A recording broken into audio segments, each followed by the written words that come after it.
welcome to another episode of Now About That with James and Sarah. I'm James. And I'm Sarah. And welcome to October, where if you listened to last week's episode, we said we were going to watch some scary movies and review some scary movies and then talk about them, in addition to like just our regular catch up and see how things are going.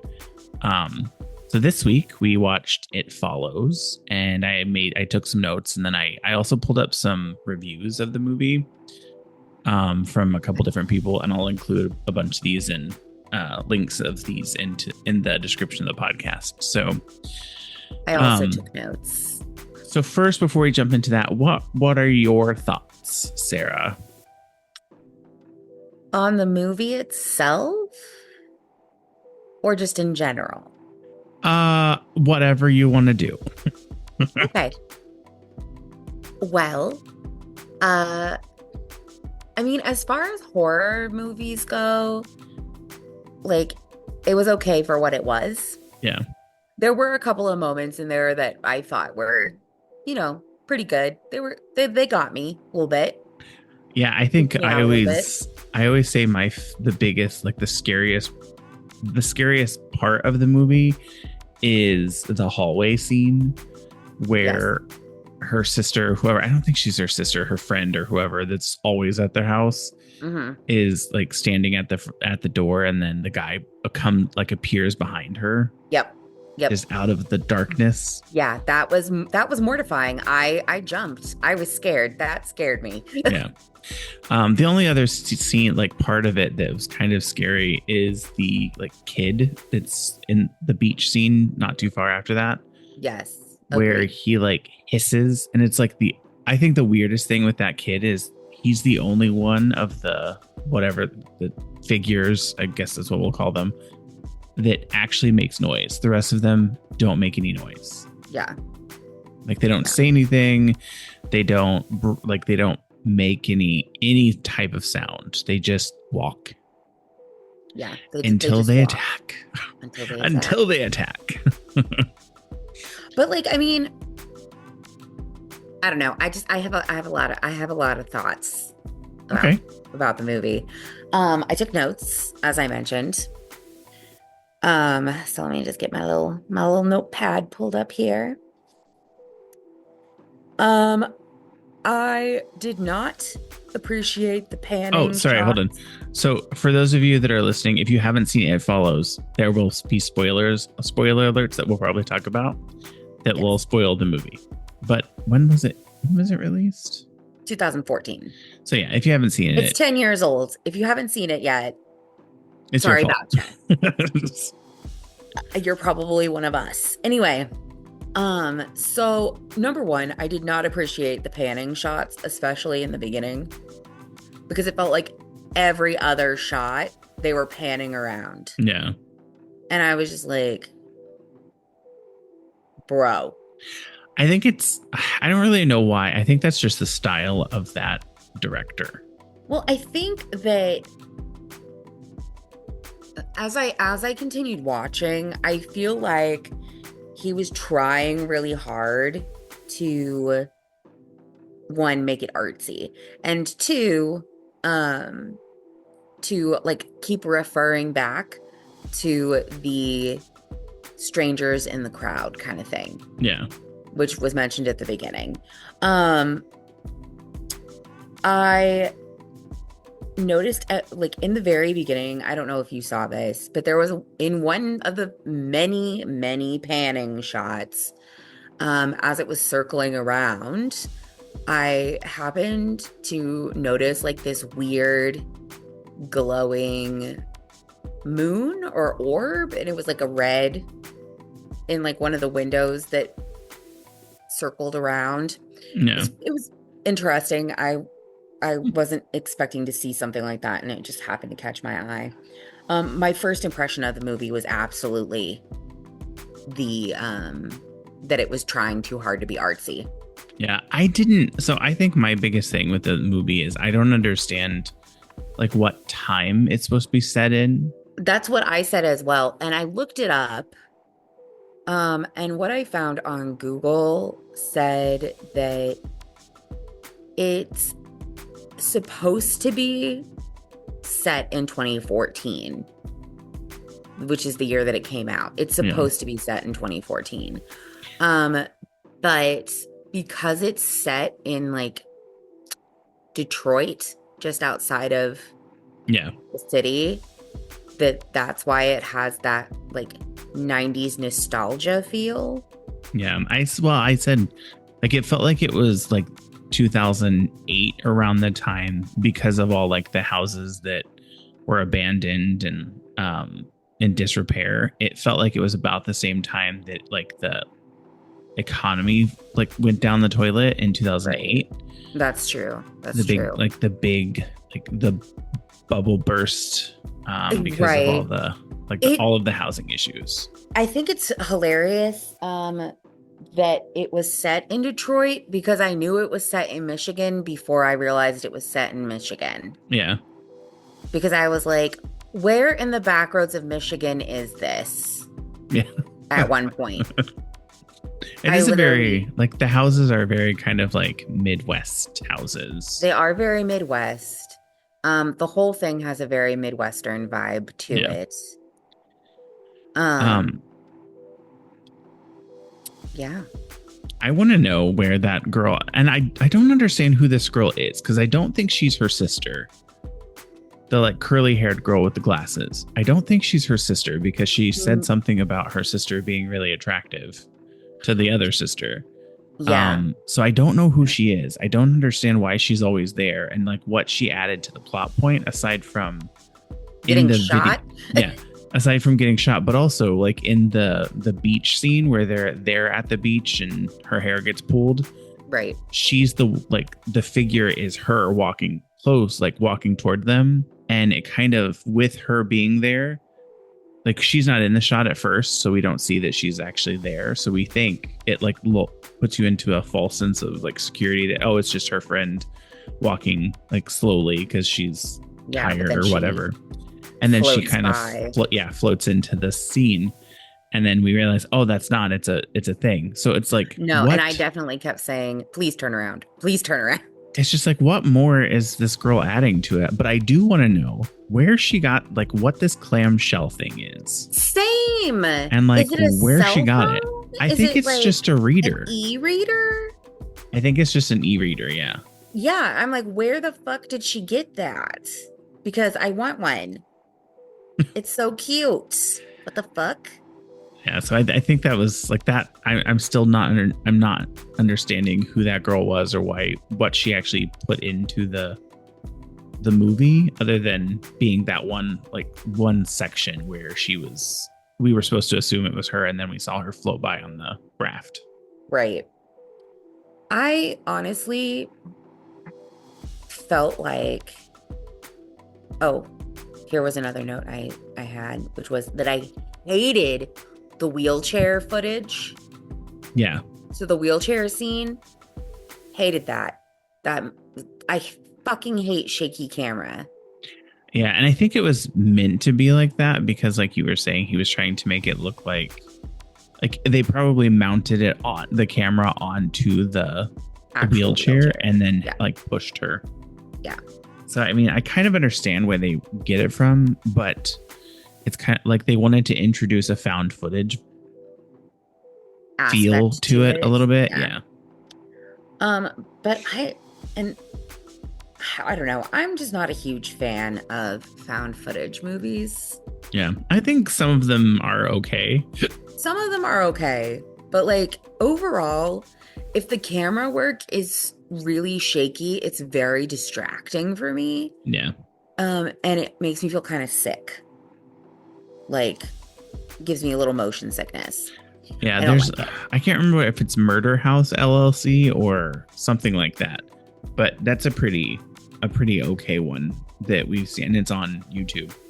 Yeah, I liked The Visit, which is, I've never actually seen The Visit. I feel like we should change it from Cube to The Visit. Yeah. Because I really want to know your opinion on The Visit a lot more. Yeah, I've never seen it. I know what happens because we watch a bunch of like horror movie spoiler videos, so I know what happens. Yeah. But I've never actually seen The Visit. I Um, actually went and saw that in theaters. yeah. The other thing that I thought was kind of funny was the way that the guy at the beginning during the wheelchair scene was describing the thing, the Hmm. figure. He was basically it's basically the same thing as what people say. That's like you can like I can't remember if it's like you have $10 million or something like that, but there's a snail that follows you around your entire life, and if it catches up to you and touches you, you die. But that was basically what I felt like he was doing when he was explaining it. Right. That's like it's just a snail. I'm like, okay, so they're just gonna walk after me. I was like, okay, but then I can just, because clearly they have an aversion to water. That's the other thing I've noticed is like when she's in the water, instead of going into the water Into to the get water. her, it just throws things at her. Yeah. And like it avoids the water all the time. It's like throughout the thing, that was just kind of a theme, was that it was avoiding the water. So I'm just over here like, okay, all she has to do is somehow manage to get enough money to fly across the fucking ocean, and then ta-da, it's fixed. Yeah, I have a bunch of questions that we can get to after like we finish up with our notes. Um Um, I liked the poems that got mentioned in it. So like the Eternal Footman poem was very interesting, the one her teacher was reading. yeah. The worst thing is that it is certain was my favorite line that came at the very end of the movie. Um, that was one of the only things I was just like, okay, that was actually a really fucking solid line. I Yeah. appreciated that.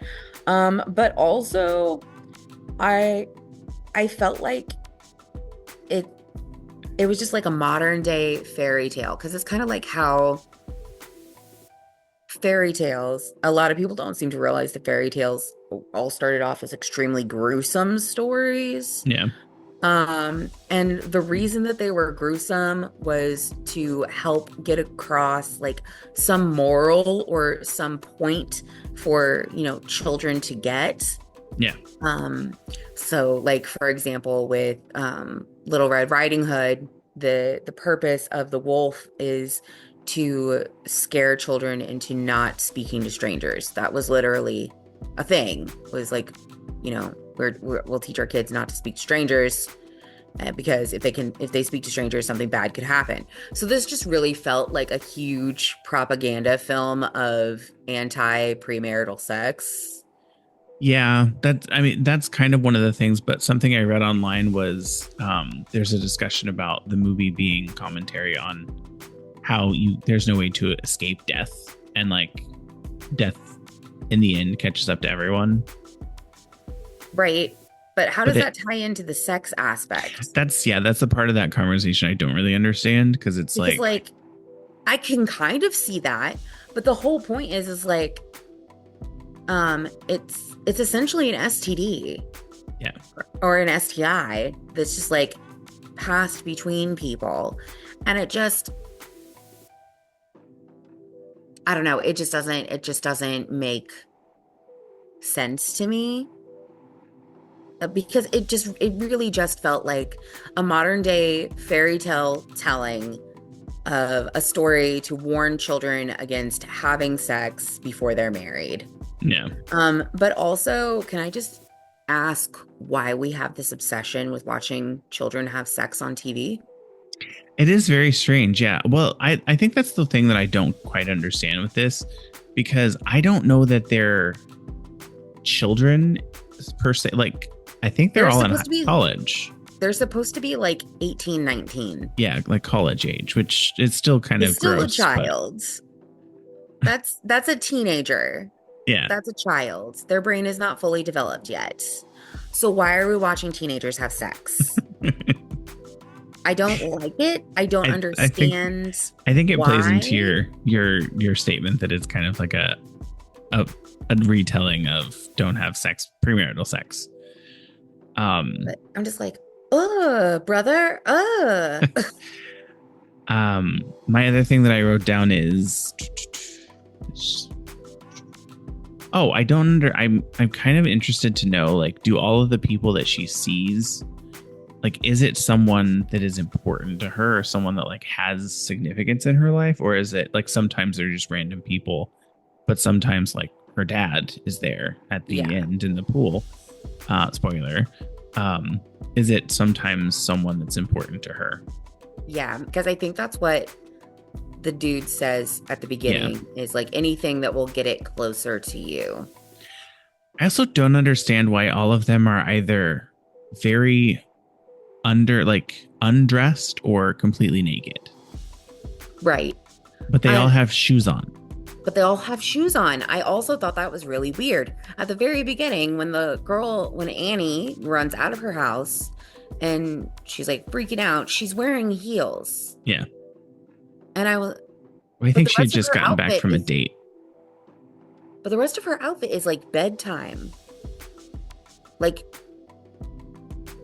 I don't think it so. just, I think it's just like a like silk chiffon type. It looks like pajamas, but it's not really. It was it a definitely looked like pajamas. yeah, it looked like a date outfit to me. It did not look like a date outfit to me. It looked like something that a girl wears to bed. Yeah. Um, But like I mean like the girl, like the figures, because they were all either naked or yeah, yeah. But scantily no, clothed. yeah, but I was talking about the first victim. Yeah. Yeah. Well, and I was going to like the first girl that they see, like after he like in the wheelchair scene. Mm-hmm. She's completely naked, but she has flip-flops on. Oh, I didn't notice that she had flip-flops on. Yeah, she has flip-flops on. I'm like, I don't know if they like that was intentional. She was supposed to be barefoot, but for like safety reasons, they had her put flip-flops on so she wasn't walking through the thing barefoot. Oh, probably because It was a construction scene. Right. One of the other girls that was following her, they zoomed up on her and she wasn't wearing shoes because one of her feet was bare. Oh yeah, the one that came in through the window. Yeah. That's right. She was barefoot. She was wearing a sock. Yeah. And I don't think the old lady was wearing any shoes. No, she was. She was? She had black socks on and shoes, yeah.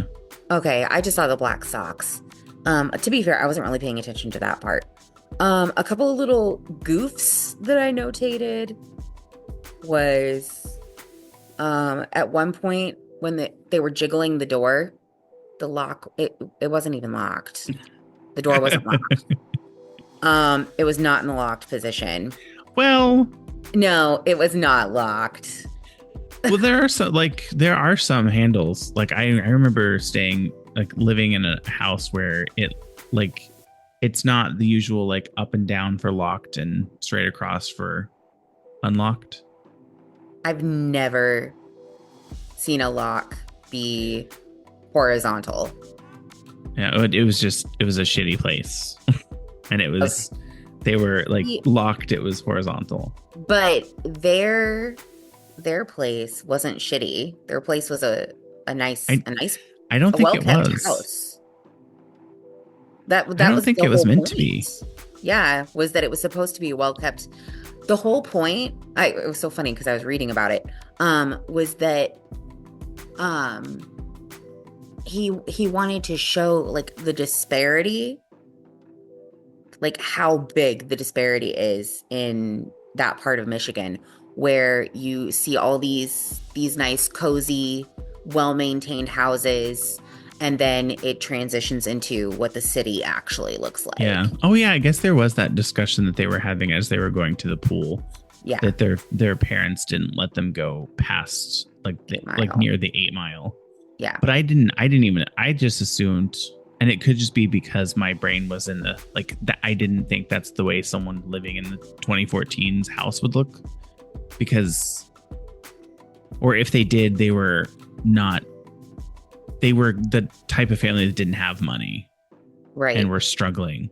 But like to live in that kind of house in that area, you have to have money. Yeah. I think I'm still questioning that because like her mom, it sounded like her mom, like their dad, it didn't sound like was either he had passed away or he was no longer in the picture. Right. And her mom, like the way that they described their mom, it seemed like she was struggling with like addiction or depression or something, because she's like always in bed and you never see her. That's Oh, the no, that's not what I took. Because I took that she was working. oh. Because they were like, oh, she has to be up at 5:15. I heard she gets up at 5:15. No. Yeah. But like either way, it's interesting the different directions that we went. Yeah. I also think it's weird that we never actually see any parents except for the dad in the very beginning where he's like running after her. I don't even think we saw her now that I think about it. I think we just heard his voice. We didn't see him. You do see him ever so briefly as she Okay. runs back into the house. That's what I thought. And you do briefly see her mom in the hospital. Oh. Um, And then like the boy that she passes it to, his mom, obviously we see her because she kills him, technically. that was so awkward. Yeah. That was so awkward. The other little like point that I was like, wait, was how many bullets were in the fucking gun? Yeah, right. While they're in the pool area. Well, he did reload it. Did he reload? Because I didn't see him reload. Yeah, there was like the scene where I can't remember what they were doing. I think the girl was going to go grab the sheet. You see him with it open because it's a revolver. You see it like it open and he's putting more bullets into it. Okay. See, Yes. I didn't see him reloading it. I did see her grabbing the sheet and whatnot, but I was just like, what the? How many shots is this man gonna fire? There were quite a bit of bullets, but I was also like, what was their plan there? Like, what? They've already shot it once in the neck, and it just got back up and came electrocuted in the water. I guess I know, but it's like, what do you think that's gonna do if you like? It was shot. She shot it in the neck. Yeah, and it just got back up. Just got right back up and started coming towards her again. Right, and like. He shot it in the head that first time when it fell into the water. And it still came after her, yeah. And then it still came after her. But I don't understand the blood in the pool. Yeah. Like where it just turns into this big swirling mass of blood. I'm like, what is this? What's happening? What does this mean? I don't know if it was supposed to be like a red herring that it's like, oh, it's finished. It's done. Right. Now they don't have to worry about it. At the very end. That was going to be my other question that I asked. Do you think that's really it following, or it's just someone walking down the road? Like the girl that when they were all sitting in the circle and they were talking to the one boy that passed it to her. Mm-hmm. He saw her and started freaking out because he thought just the way she was walking, she was one of them. But then it turns out it isn't. I think that's part of it, that it's like it's supposed to be a cliffhanger that we don't know if it's actually someone walking behind them or if it's not. I mean, valid, because it definitely gives you the paranoia. Yeah. So one of the things that I read about it was, and it was just from Wikipedia, you can find it the same way I did, was that the person who wrote and directed it said that he loosely based it on some like nightmares he had about being followed. And so he just wanted to capture like that paranoid feeling. And I do feel like he did a good job of capturing the paranoid feeling. I do think that he went overboard though with the circle shots. Yeah. Yeah, I think that was kind of just a way to add to the paranoia portion of it, but I just didn't like that. I didn't feel like it added anything. It didn't really show anything important to our understanding of the scene. Like, I don't know. I didn't appreciate it. Like, if it had happened like only once or twice, it would have been fine. But it happened like fairly often throughout the entire film. Like literally all the way up to the end. Yeah. So. And then the other thing I wanted to talk about was there's two things. So first of all, she kind of just at some point said, fuck this cast, and just got in the water when she went to go meet those, or I'm assuming pass it on to those guys on the boat.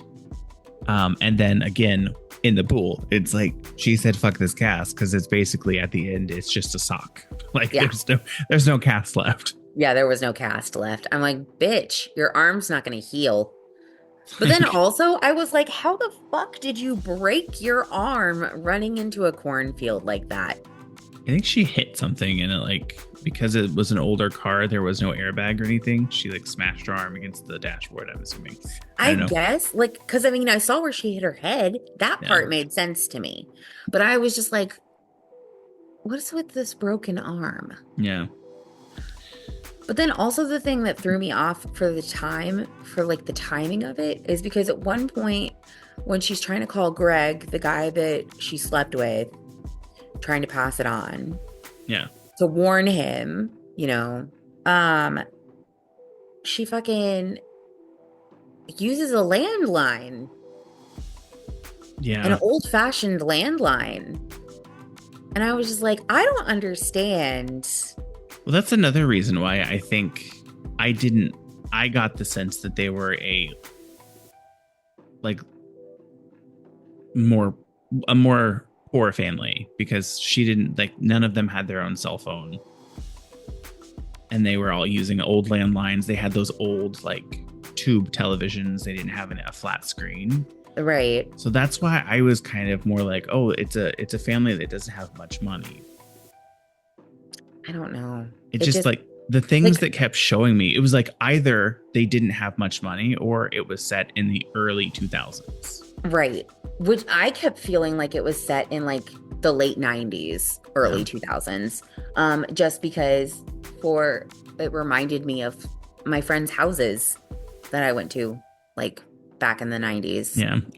I remember I see the most recent car I saw was like it was an 2007-ish version of the Chevy Malibu. And I was like, okay, so it has to be around like 2007, 2008, no later than like 2009. But Right. 2014, Yeah. for me, like the family, I think if they were a better off family, like not obviously not rich, but a better off family, then they would have actual like flat screen TVs. They wouldn't have a like tube style TV that's like the big massive TV that he's watching the like old timey scary movies on. Yeah. And I don't know. I have no idea. I found it very confusing. I was very confused. Yeah. And I did like the attention to detail some of the places had in it, like the house that the boy was staying in while he was trying to pass it on to someone else. Yeah. It like showed signs of like mental illness and like crazy because he had makeshift alarms on the windows with the cans and stuff. Yep. And then the set dressing in that house was hilarious because the floor was like littered with used tissues and porn magazines. So you know what's in those used tissues. Yeah. But why? Explain to me why he had a photograph of himself and his girlfriend tucked into one of those dirty mags. That I didn't understand unless like I was just like, that's well, yeah, weird. then I was like, and well, they maybe went to the high school. Yeah. Because he was in high school. I don't know. It was weird.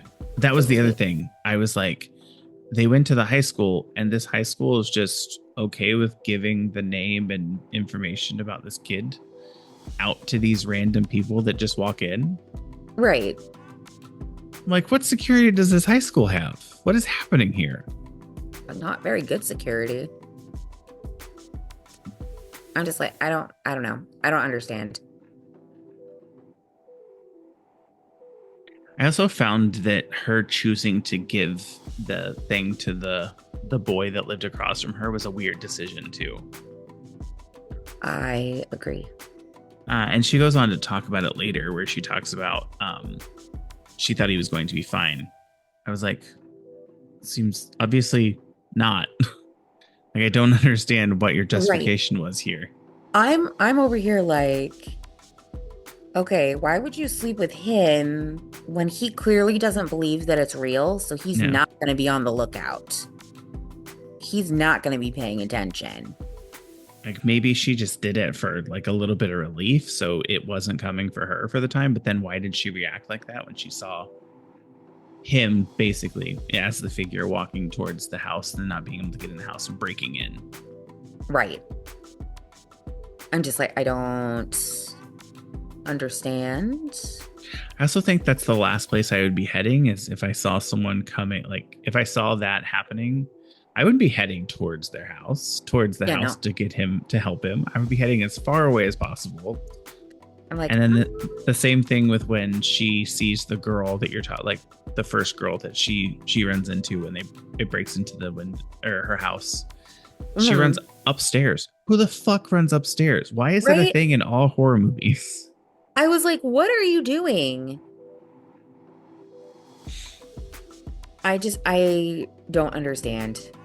I don't understand. But I'm just over here like, okay, whatever. Yeah, and then like, I don't know. Overall, like if I had to give it like a rating, I'd probably give it like a 2.5 out of 5. Because like, I do feel like the setting was good. I feel like, you know, the concept was good-ish. And some of it was a little scary. But overall, like, it's not something I would watch again, to be honest. Yeah, it's not great, but it's not terrible. The like coloring and the style, some of the style choices was pretty good for the movie. I think I would give it kind of closer to a 5 out of 10, not out of 5. 5 out of 10. Okay. So right at like mid range. So 3 out of 5 basically. I do like that when he was like, I think it took the form of his mom because it kind of understood that he didn't believe that it was happening. So if it was just his mom, he would just answer and be like, what do you want? And then it gives them more of an option. It gives it more of an opportunity to kill him. I mean, he did say that it was smart. Yeah. Like, you know, it's slow, but it's smart. So, I don't know. And then the last thing I have before the questions that I have are, how do they explain the girl getting shot in the leg? Like, what do you say? I also thought that. I always think that, though, with like some of these horror films, is I'm just like, how did you explain all this to the police? Yeah. I'm just like, is it just like, oh, she was cleaning her gun? In a pool? She was cleaning her gun in the pool? Like, and then how do you explain all the electronics in the pool? Like, what are you doing there? What were you doing on public property? How are you people not on a psych hold right now? Right. Okay. I vanished for a second. But some of the questions I have about the transmission method, do they have to come to completion? Oh. Like, or is it just the act of sex transmits it? So that's one of my questions. I guess if we go with how regular STIs are transmitted, you don't necessarily have to have an orgasm to transmit. And then does it work if there is a condom involved? So if they were wearing a condom, would it not have passed to her? Well, condoms are 99.9% effective.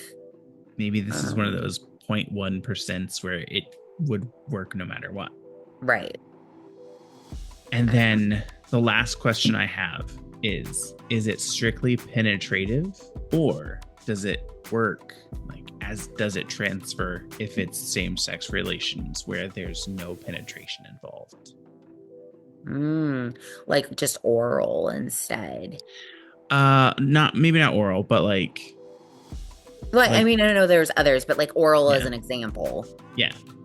Or like frottage or scissoring, something like that. Yeah. Like where no penetration happens. Does there have to be penetration? So is it does there have to be penetration? But along that note, though, does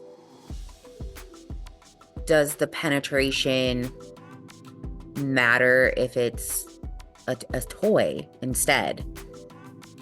You know, like in that scenario, because technically, you could play with toys and not pass along an STI as long as you're cleaning Yeah. everything appropriately. Um, but you could still get an STI from tribbing or fraudage, because like it's still genital contact. Yeah. So I don't know. I don't know. Those are just questions that I have. I mean, they're all very valid questions. I guess I kind of take the literal route in that if it's supposed to be a warning against like STIs and that having sex with strangers can be a problem, um, that it would follow similar rules of like what does and does not like transmit an STI. Yeah. So do you want, is there anything else you want to talk about, or do you want me to go through some of these reviews? Oh, you can go through some of the reviews. So I'm looking on Rotten Tomatoes, Mhm. and I'm just reading some of like the critic reviews, and someone says It Follows represents a compelling evolution in how studios and audiences can and should conceive of its monsters. Sorry. I don't know why I said masters there. And then someone else says, no question that the storytelling here is impressive. The story itself, however, is a bit thin. 3 out of 5. This is a movie you need to see right now. 4.5 out of 5. I don't know if that's true, but that I would not see that. That was in 2015. That was in 2015. Okay. In 2015, maybe. Yeah. Because I'm sure that back then it was a much better movie. Yeah. This person says it's a testament to how scary a movie It Follows is, that for days after watching it, you walk around thinking up survival plans. Should you hide? Stay on the move forever? Pass the haunting on to someone else? I didn't You mean it's not really that scary. be a femme? Like, because all up until the end there, where it's like pass on the haunting, like all that other stuff, every femme I know has a contingency plan for whatever room they step into. Yeah. With whatever person is in the room. We're literally conditioned to be aware of every single person who's in a room because femicide is a huge problem. So like it's not nearly as terrifying as that. It's not nearly as terrifying as real life. Yeah. And then this person says Jennifer Kent's The Babadook from last year turned Parenthood into the scariest story of all time. And now comes David Robert Mitchell's It Follows, which merges paranoia and teen sexuality into an exercise in delicious dread. I wouldn't say that the dread was delicious. It's a little generous. And I wouldn't say that this is comparable to The Babadook, because The Babadook is amazing. It's comparable to The Babadook. The Babadook, but also like parenting, the parenting wasn't the nightmare. It was everything illness. else that was going on. Yeah. Like the parenting was just overwhelming because she was grieving. The grief was the whole. Anyway, people like to miss the point sometimes, though.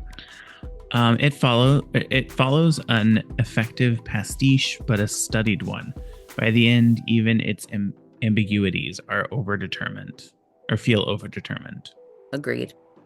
Person seemed a little salty.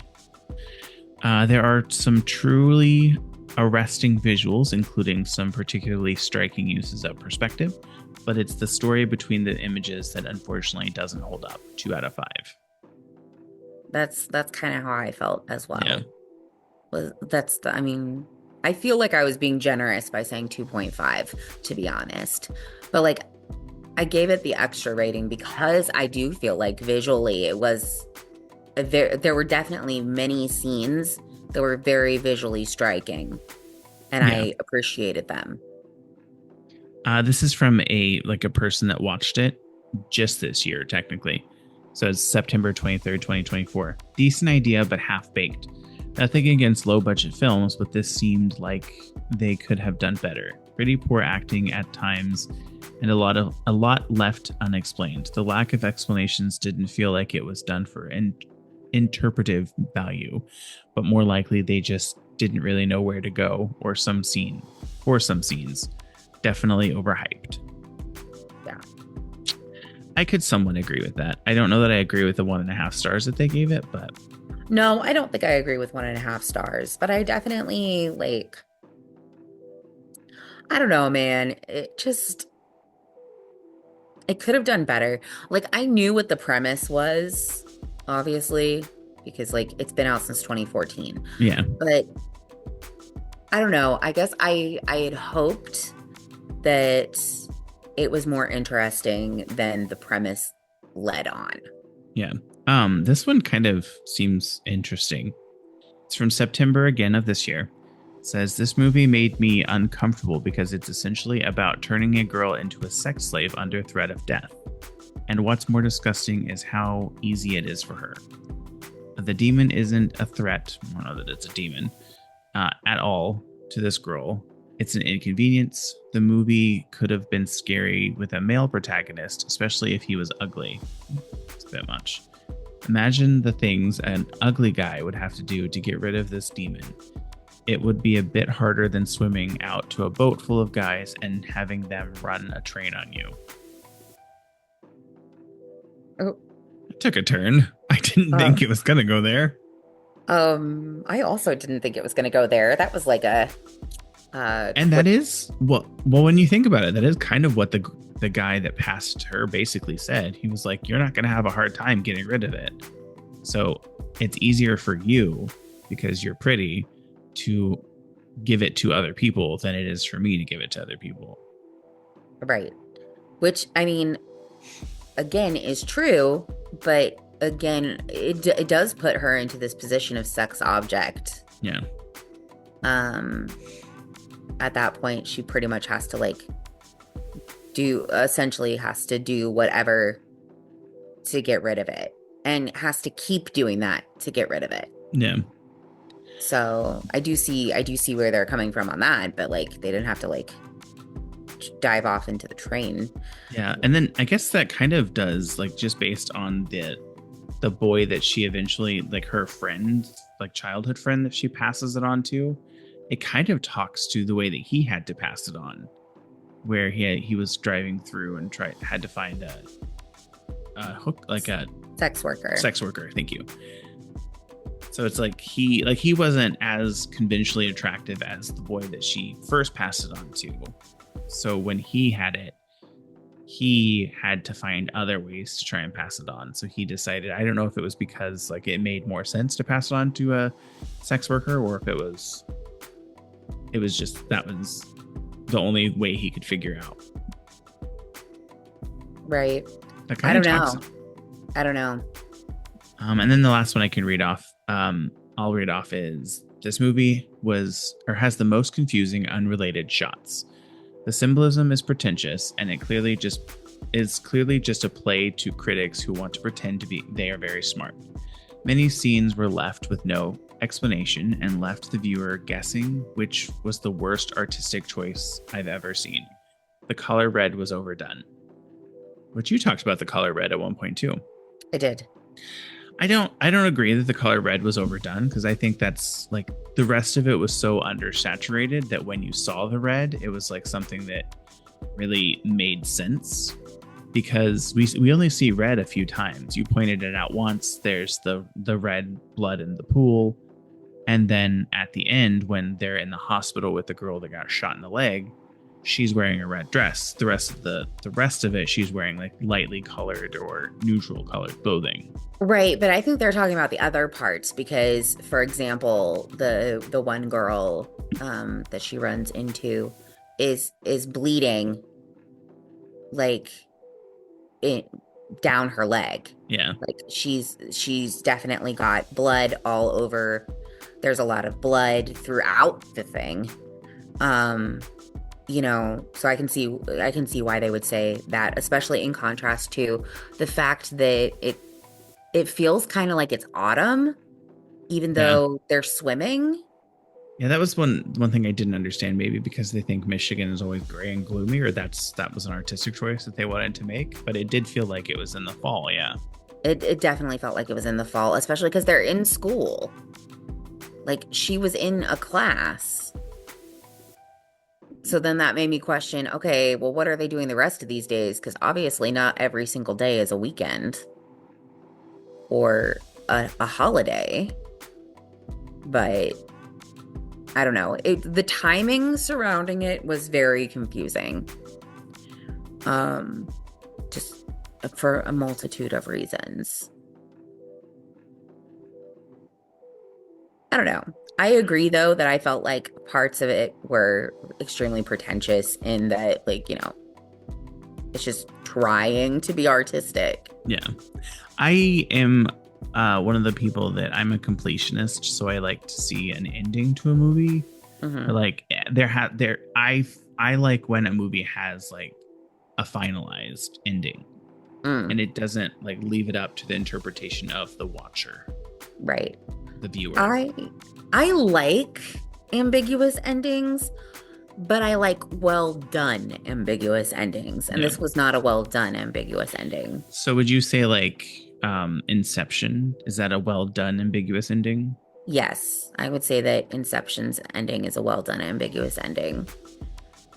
Because it set everything up for us perfectly. And also Inception's just a god tier movie in my opinion. It's a really good movie, yeah. I remember I think it was you, me, and Sam went and saw it in theaters. I think so, maybe.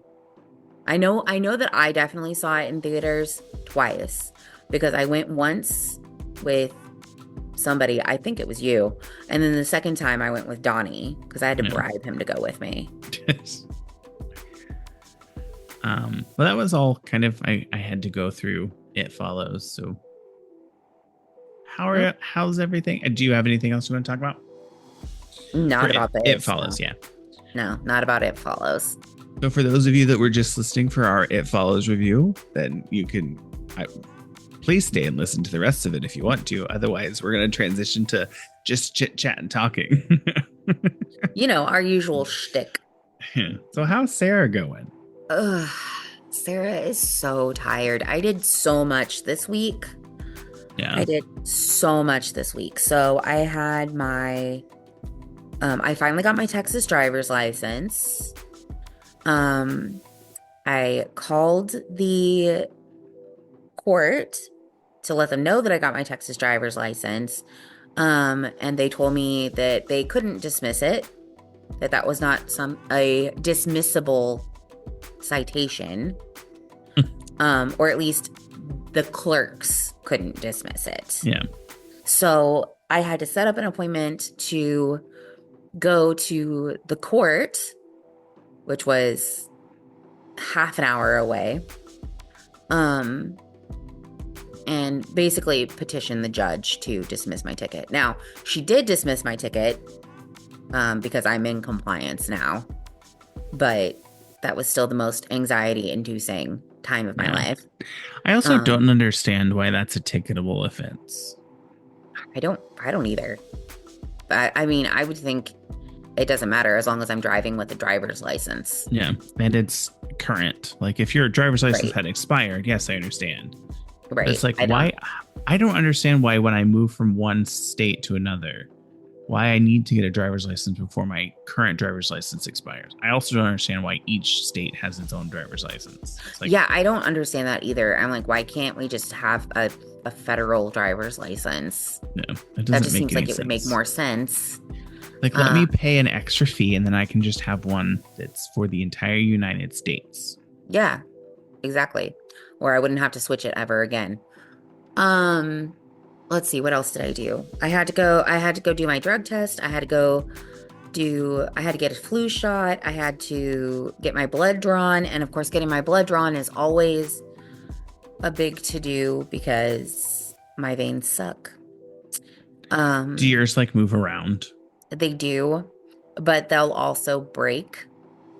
Oh yeah, and collapse. And then the other thing too is that because I historically have had numerous health issues. Growing up, I was severely asthmatic, for those who don't know.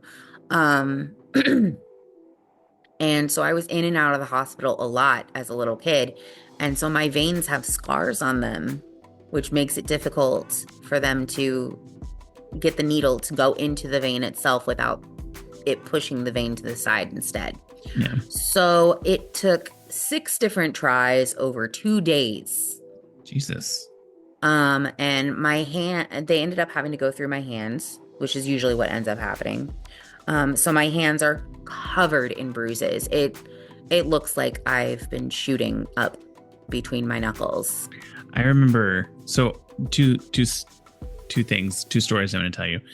The first one is whenever I broke my leg and they were asking about they were going to put an IV in, they asked me which arm I wanted it. And I was like, let's go with the left arm. But just to warn you, my family, a lot of everyone in my, I was like, it might be difficult. And she goes, oh, have you had a lot of IVs? I was like, no, but my family is notorious for having veins that roll around. Yeah. But mine were perfect. She was like, it was perfect. And we were in a moving ambulance. So it was like, she was like, I didn't have any issues. So you're good. Oh, cool. Well, and then there you go. Then now every time I have to get blood, they're like, yeah, that was easy. You're good. And then the second thing about IVs, apparently my dad told me this story, and I don't know how true it is or if it's just something he likes to exaggerate sometimes. But he told me this story when my brother was born. They had to put an IV in, and they asked my sister if she wanted it in the foot or the head. Oh. I was like, first of all, why would you ask a little girl where she thinks they should put the IV? And second of all, why would you ever put it in the head? Because so fun fact about babies, their arteries are in different places. Yeah. So they have to go in different places for IVs. So I guess the head is an option. I've always only ever seen it in the foot. I mean, same, but I don't know. That's so strange. But what I was going to say in response to your first story was, wow, what's it like being God's favorite? Every time, I can count on one hand the number of times that a phlebotomist has gotten me on the first stick. One hand.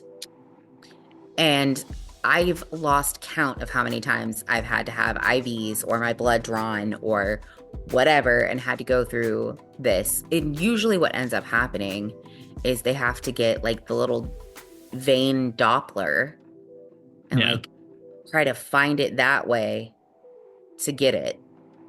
And usually they've tried like 6 or 7 different times before they do that, which I fucking hate. Well, going back to your drug test, when do you find out? And then do you have like a start date yet? My start date is tentatively set for the 14th. So in 2 weeks. Okay. Yeah. I should know, I think by Monday. I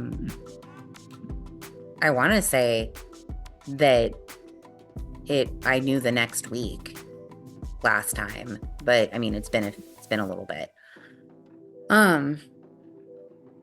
But yeah, no, this week was just exhausting. And then, on top of that was the week before was exhausting. And I'm ready for like a little old peace and quiet. Oh, and then this morning I had to get up early too. I didn't have to. I volunteered to do this. I took Nick and Horace to the airport because they're going on their 1-year wedding anniversary / belated honeymoon trip. And so I'm watching Bobby. I'm currently filming from Nick's place. So if you hear any weird noises, it's the dog. It's the ghost. No, there's no ghost. It's the dog. But yeah, I don't know. It was just a time and a half this week, and I'm tired. Yeah. But how are you? How was your week? It was good. It was really busy. We had I had a couple of trainings that I had to do this week. It wasn't new hire orientation, which was good. So Monday I was at work, or I was working from home. Tuesday and Wednesday I actually went on site, but then Thursday I was like, I don't need to go on site on Thursday. And then Friday I did work on site for a little bit because I had a training. And we were doing there was an audit going on, so I had some stuff that I was waiting to see if they had questions about that. And there was some trainings that I needed to republish so that we could do testing with, and I created some videos for our training that we were doing for giving and receiving feedback. So I had older videos from like YouTube and stuff that I had included in the PowerPoint presentation, but I was like, these are kind of old and a little bit outdated, and some of them are specific to a company, so it has like the company information on them. And they were just scenarios. So it's like I can just basically make my own scenarios and use, it's called Beyond, to create these videos. And I did the first training on Friday. Next Friday we have another one, and then the last one is on the 18th. We have another training. But I'm just like, Karen and I feel the same way. It's just we have these trainings that we're doing, and it's like, this isn't something that we're going to be able to train these people and they're going to be done. This is something that a supervisor really needs to be doing and working with these people, because it's not a training issue, it's a personnel issue. And I'm like, that's not something that we can fix. Right. It's an ongoing training type thing. Yeah. And we've already gone through giving and receiving feedback and emotional intelligence and insights, which is talking about communication styles types trainings with them, and they're still having issues. And it's like, well, it's obviously not something that we can train them. It's something that we can give them the tools, and then you as supervisors are the ones that need to continue the conversation. It's not something that we can do as a training team, especially since there's only two of us. And then we had the continued conversation about employees that get hired as English as their second language, which it's totally fine. We're 100% okay with people not speaking English as their first language. That's not the problem. The problem is when they don't speak or read or understand any English is the problem, because we can't communicate with them if we have a training issue that we need to discuss, or if the supervisor needs to discuss something with them. They can't communicate with them. They come through our new hire orientation. We only speak English in new hire orientation because I don't know any other languages. And they're just being set up for failure because they don't have the tools. They're not given the tools to be necessary they're not given the tools necessary for them to be successful in the job that they need to do. And they're like, well, can't we just do what some of the other sites do and create have everything translated into another language? And it's like, you can, but there's a huge cost to that. Yeah. It's like one site has done it where they had one specific language that before they started hiring people for that language that only spoke that language, they hired people like trainers, they hired supervisors, they had people come in and update documentation before they actually started hiring and bringing people on. So it's like, it's not something that you can just do overnight. It's also not something that's possible here unless you are wanting to spend over $1 million. And then that's just to convert it. Maintaining it is where it's the crazy part, because anytime we have a document update, there's 8 different languages that you're talking about. So you'd have to have that document changed in 8 different languages. So it's like that's it's not insane. It's not really possible. And then you don't have the staff to facilitate the training portion or the maintaining people in that language. Yes, there are a few supervisors that speak different languages, but they don't work with all of your employees. So it's just a bunch. And then this is now in my 3rd week of my next term classes. And it's going. I kind of decided not to do anything the first week, which they were just discussion boards anyways. So I didn't do anything. So my first 2 discussion boards I got a 0 on, which it's fine. They're like less than 3% of my grade anyway. Right. I understand discussion boards. I hate them. But at the same time, I'm like, why do we have to do this? I absolutely hate them. I don't understand. They hardly ever, in any instances, actually help me understand the material or the information better. Right. It's just like it's instead of having a seminar, basically we have a discussion board. Mm-hmm. I'm like, I don't like it. I think it's stupid. I tend to agree with that. I'm not a huge fan. I don't understand. Well, what are you doing with the last little bit of your weekend? I'm going to. Oh, I've been watching today and yesterday. I started watching Evil. Oh yeah, the series, and it's on Netflix, but only two of them. I think I've seen an episode or 2 of that with my roommate. Isn't it about like a psychologist and a priest? Yes. Yeah. Yes. Then yes, I've seen like an episode or 2. It's a really fun series. I do feel like sometimes they are like they leave plot holes and Right. like they do stuff that is they have something happen in a scene or in an episode, but then it goes nowhere. So I'm like, what was the point in that happening? So sometimes it is like it's a good movie or a good show. But I also found it, I think you talked about it one time on here, but then I've been seeing TikTok. There's like a bunch of TikToks where there's a nun that sees demons. Yes. And she's very sassy about it. And yes. I was like, oh, that's what I want to watch. So I found it, but I was like, she's not even in it until the 3rd episode of the 2nd season. Yeah. So like the 1st season, it's just about the psychologist or psychiatrist. I think she's psychologist. One of those things. He's not even a priest. He's a priest in training. So he hasn't taken his vows and gotten like his cloth or whatever it is. And a tech person. So it's just the 3 of them. Yeah. And I'm like, wait, this isn't what I thought it was going to be, but it is still pretty good.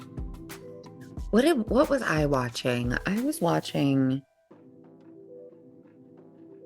Oh, I've returned to watching The Great on Hulu, which is about Catherine the Great. Oh yeah.